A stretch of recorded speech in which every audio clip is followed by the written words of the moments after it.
Selamat datang di channel Fantasy Academy.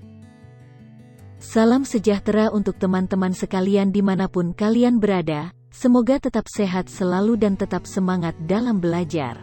Pada kesempatan kali ini, kita akan belajar mengenai salah satu materi kuliah dalam ilmu hukum, yaitu pengantar ilmu hukum. Topik yang akan kita pelajari kali ini adalah manusia dan masyarakat. Sebelum memasuki pembicaraan lebih lanjut mengenai ilmu hukum, kita akan belajar mengenai pengantar ilmu hukum terlebih dahulu. Materi pengantar ilmu hukum dimaksudkan agar teman-teman sekalian dapat memahami dasar-dasar dari ilmu hukum itu sendiri.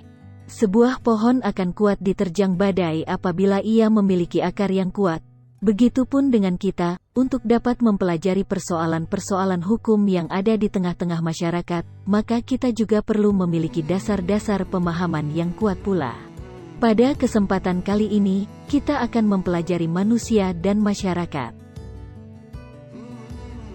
Berbicara mengenai ilmu hukum, pada dasarnya hukum tidak akan pernah lepas dari kehidupan manusia. Dalam dunia ini manusia tidak hidup dengan kebebasan mutlak. Ada suatu hukum yang mengikat setiap manusia dan dalam hal tertentu membatasi tingkah laku manusia itu sendiri. Setiap manusia mempunyai kepentingan. Kepentingan merupakan suatu tuntutan perorangan atau kelompok yang diharapkan untuk dipenuhi. Pada saat dilahirkan, manusia akan membutuhkan makanan, pakaian, tempat tinggal, dan sebagainya. Seiring dengan bertumbuhnya manusia, maka kepentingan yang dimilikinya pun ikut bertambah, seperti bermain, sekolah, bekerja, dan sebagainya. Dalam kehidupan, manusia dikelilingi oleh berbagai bahaya yang mengancam kepentingannya. Bahaya ini seringkali menyebabkan kepentingan manusia itu tidak terpenuhi. Demi melindungi kepentingannya, manusia cenderung memerlukan bantuan dari manusia lainnya. Dengan adanya suatu kerja sama antar manusia, maka diharapkan agar kepentingannya saling terjaga atau terpenuhi. Menurut kodrat alam, manusia dimanapun dan di zaman apapun akan selalu hidup bersama, hidup berkelompok-kelompok. Setidak-tidaknya kehidupan bersama itu akan terdiri dari dua orang, yaitu suami dan istri. Dalam sejarah perkembangannya, tidak ada satu manusia pun yang dapat hidup sendiri, kecuali dalam keadaan memaksa dan itu pun hanya untuk sementara waktu. Manusia yang dapat hidup sendiri hanya terdapat dalam kisah-kisah dongeng seperti Tarzan semata. Tentu hal itu hanyalah karangan fiksi dan tidak benar-benar nyata. Menurut Aristoteles, seorang ahli fikir Yunani kuno, manusia adalah zoon politikon. Artinya adalah bahwa manusia itu sebagai makhluk yang pada dasarnya selalu ingin bergaul dan berkumpul dengan sesama manusia lainnya. Sebagai contohnya, seorang petani baru dapat mengerjakan tanahnya setelah ia memperoleh alat-alat pertanian yang dibuat oleh seorang pandai besi. Pakaian yang digunakan oleh petani malah hasil karya dari tukang jahit. Tukang jahit sendiri pun tidak akan dapat menghasilkan karyanya bila tidak ada pekerja pabrik yang mengusahakan kain dan bahan-bahan lainnya. Pada kehidupan modern saat ini, tidaklah mungkin manusia dapat hidup secara layak dan sempurna tanpa bantuan dari manusia lainnya. Pada dasarnya hidup bersama sudah menjadi suatu kebutuhan manusia untuk melangsungkan kehidupannya. Hidup bersama antara satu individu dengan individu lainnya memiliki perbedaan tingkat, seperti hubungan keluarga, suku bangsa, dan antar bangsa di dunia. Kehidupan bersama itu dapat berbentuk desa, kota, daerah, negara, dan perserikatan bangsa-bangsa. Persatuan manusia yang timbul dari kodrat yang sama itu lazim disebut dengan masyarakat. Masyarakat terbentuk apabila dua orang atau lebih hidup bersama dan menimbulkan suatu hubungan pertalian yang mengakibatkan antar individu tersebut saling mengenal dan saling mempengaruhi. Menurut Sudikno Mertokusumo, hal ini tampak seakan-akan manusia dan masyarakat dapat dipisahkan, yaitu manusia sebagai individu dan manusia dalam kelompok.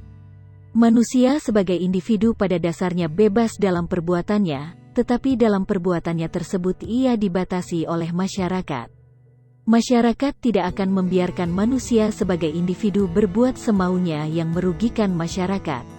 Dengan kata lain, manusia sebagai individu tidak kuasa menghadapi masyarakat. Di dalam masyarakat, manusia selalu berhubungan satu sama lain.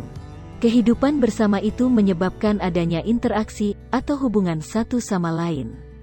Interaksi antar individu tersebut dapat diartikan sebagai suatu hubungan yang menyenangkan dan dapat pula diartikan sebagai hubungan pertentangan atau konflik. Dengan banyaknya individu dalam suatu masyarakat, tentu akan banyak pula terdapat kepentingan dari masing-masing individu. Hal ini dapat memicu suatu konflik kepentingan antar sesama manusia.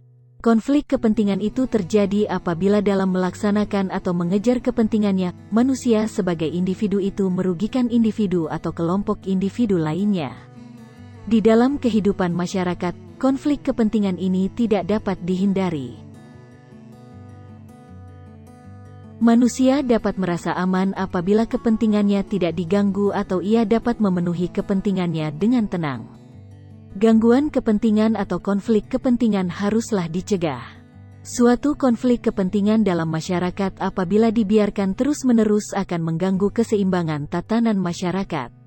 Saat terjadi interaksi antar individu dalam masyarakat, diperlukanlah adanya suatu perlindungan kepentingan. Terutama pada saat terjadi konflik, perlindungan kepentingan inilah yang akan sangat dirasakan dan dibutuhkan. Manusia dalam kehidupan bermasyarakat membutuhkan perlindungan kepentingan.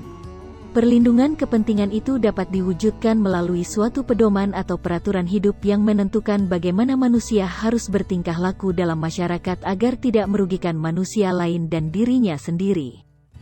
Pedoman atau peraturan hidup untuk berperilaku atau bersikap dalam kehidupan bersama ini disebut sebagai norma atau kaidah sosial. Norma atau kaidah sosial inilah yang pada akhirnya kita kenal sebagai hukum. Bagi teman-teman yang ingin lebih mendalami atau membutuhkan referensi buku, dapat membaca referensi buku berikut. Selain itu, teman-teman juga dapat mencari referensi lain yang sekiranya lebih mudah untuk teman-teman pahami. Bila ada pertanyaan atau hal-hal lain yang ingin didiskusikan, teman-teman dapat menuliskan di kolom komentar atau dapat menghubungi kami melalui sosial media berikut. Demikianlah penjelasan mengenai pengantar ilmu hukum dengan topik manusia dan masyarakat. Apabila ada salah kata atau hal-hal lain yang kurang berkenan, kami mohon maaf yang sebesar-besarnya. Untuk mendukung channel ini dan memajukan pendidikan di Indonesia secara merata, teman-teman dapat menekan tombol subscribe dan kami juga menyediakan link untuk berdonasi di deskripsi. Terima kasih kepada teman-teman yang sudah mendengarkan penjelasan materi dalam video kali ini, semoga dapat bermanfaat bagi kita semua.